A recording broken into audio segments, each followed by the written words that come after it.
नाही बाळा, पटकट कसली, आरतीच तर करतोय देवाची. चल तू पण. आरती कोण करतं? त्यांना काम धंदा नाही. आम्ही रोज सकाळपासून संध्याकाळपर्यंत या परिवारासाठी कष्ट करतो, पैसे कमवतो. असं करा, उद्यापासून तुम्ही कामाला जात जा, आम्ही करतो भजन कीर्तन. हे बघाय, कधीतरी या प्राणाचे त्याग द्यायचे आहे, तर आपण आपले पुढचे जीवन काशीला जाऊन काढू. काय म्हणतेस? हो, तुम्ही बरोबर म्हणताय. पण आताच काशीला निघून जाऊ. बाळ कुंडली, काय झालं बाबा? आम्ही दोघांनी काशीला जायचे ठरवले आहे. तुम्ही दोघं कुठेही जा, मला काय? अगं ऐकलं का? आई बाबा काशीला जायचं म्हणताय. चला, काहीतरी चांगला निर्णय घेतला त्यांनी. त्यांची रोजची सेवा माझ्याकडनं नाही होणार पाहिजे. अगं पण त्यांना एकटं पाठवलं, लोक नावं ठेवतील आपल्याला. मग काय करायचं? आपण जायचं का? त्यांना तिकडेच सोडून देऊ? हो, त्यांना तिकडेच सोडून येऊ, पण माझ्याकडनं एवढं चालवलं जाणार नाही. काळजी नको करू, मी आहे ना.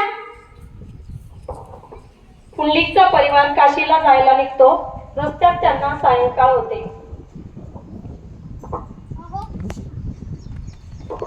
अहो, माझे पाय खूप दुखायला लागले. जरा वेळ थांबायचं का? काळजी नको करू, ते बघ तिथे एक आश्रम तिथं आहे. नक्कीच कोणत्या तरी मोठ्या संतांचे आहे. चल तिथे जाऊ. ते आश्रम सिद्ध संत कुकुटमणी यांचे होते. त्यांनी तिथे पुंडलिकाच्या परिवाराला राहण्याची परवानगी दिली होती. त्या रात्री जेव्हा पुंडलिकाला जाग येते व त्याला अद्भुत व आश्चर्यचकित दृश्य दिसते, ज्यामध्ये 3 स्त्रिया आश्रमाची सफाई करता करता अचानक देवीचे रूप धारण करतात.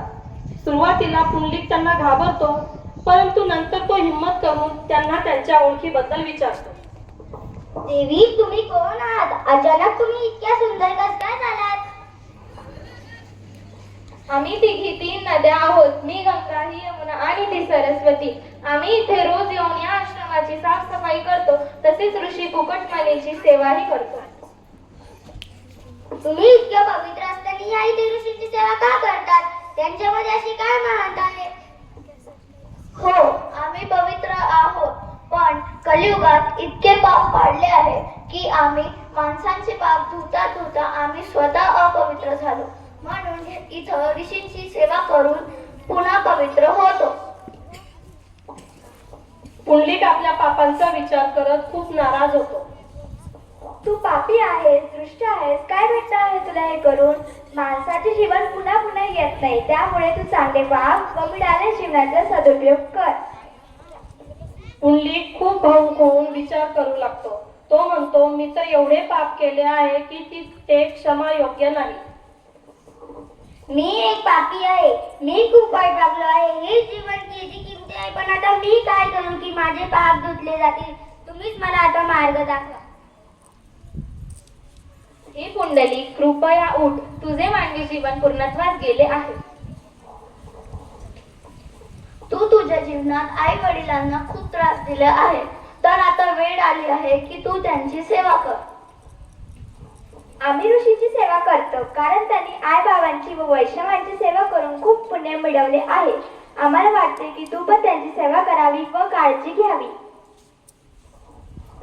श्री कृष्ण भगवान यांनी गीतेत सांगितले आहे की जे माझे भक्त आहेत ते वास्तवात माझे भक्त नाही, पण जे माझ्या भक्तांचे भक्त आहेत ते माझे भक्त आहे. आणि तसेच वैष्णवात सेवा करून घेणाऱ्यापेक्षा सेवा करणारा अतिशय आनंदमय होतो. पुंडलिक नाराज होतो कारण त्याचे आई वडील वैष्णव असूनही त्याने कधीच त्यांची सेवा केली नाही. या संपूर्ण घटनेनंतर पुंडलिक मध्ये बदल होतो.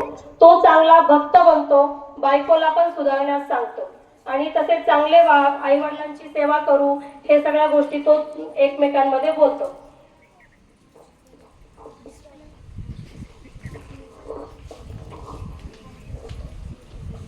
पुंडलिक, हो पुंडलिक, मी आहे.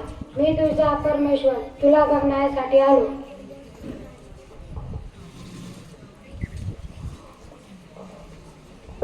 प्रभू, तुम्ही आलात. मी तुम्हाला भेटण्यासाठी खूप आतुर होतो, पण मी नाही येऊ शकत कारण त्यामुळे आईबाबाची झोप उडून जाईल. मला माफ करा.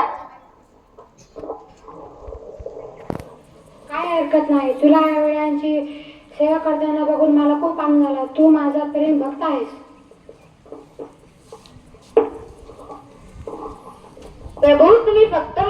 ज्ञानात मी धन्य झालो.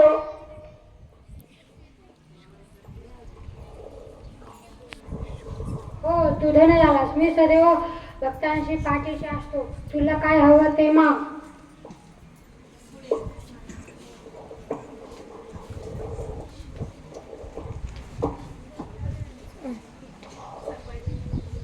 प्रभू, ही विद्या या विटेवरच उभं राहा जोपर्यंत मी आई वडिलांची सेवा करून येत नाही. तुम्ही असेच आमच्या पाठीशी सदैव राहा. सर्व भक्तांना दर्शन देऊन ही भूमी तुम्ही पावन करा.